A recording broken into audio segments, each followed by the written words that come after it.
नमस्कार। मैं किरण अग्रवाल प्रतापगढ़ उत्तर प्रदेश से। मैं आपके समक्ष गीता जी के सार के बारे में लिख रही हूँ।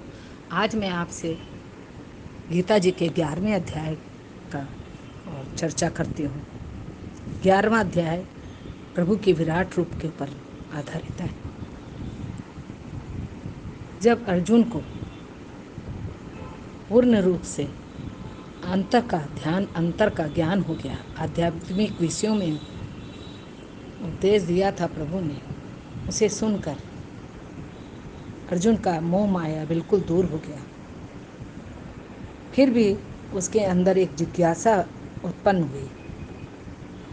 उसने कहा कि अगर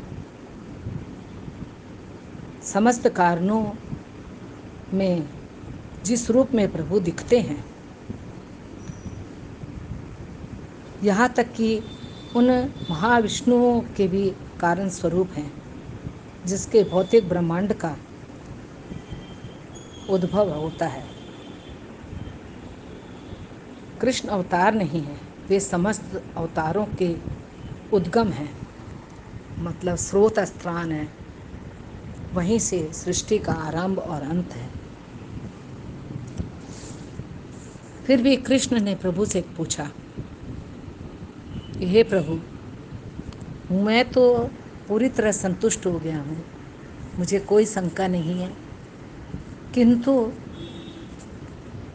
ये समाज, ये व्यवस्था जो है हमारे देश की, समाज की, हमारे लोगों की, उन्हें कैसे विश्वास होगा कि आप क्या हैं, आपका संपूर्ण स्वरूप क्या है,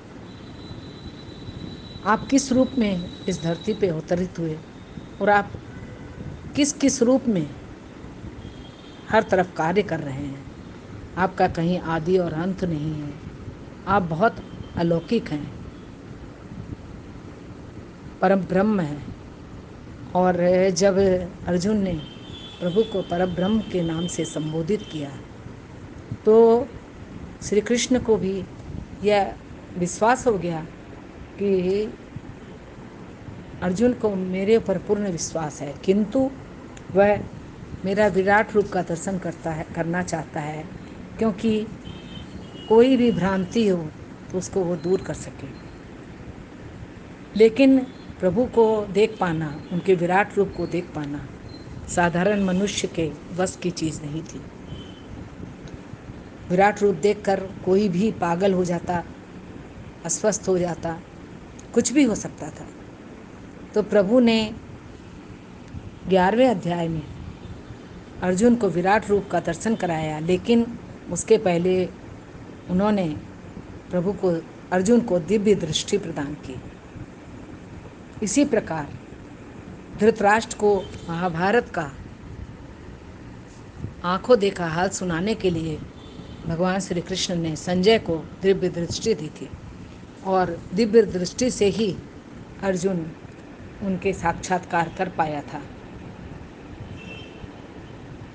इस प्रकार गीता जी के 11वें अध्याय में श्री कृष्ण ने कहा है, सत्य को सदैव उसके सत्यता के साथ ही देखें, न कि शक की निगाह से देखें। सत्य को देखने के लिए पर्याप्त समर्पण करो और उसके होने का एहसास करो, क्योंकि सत्य सदैव सत्य ही रहता है।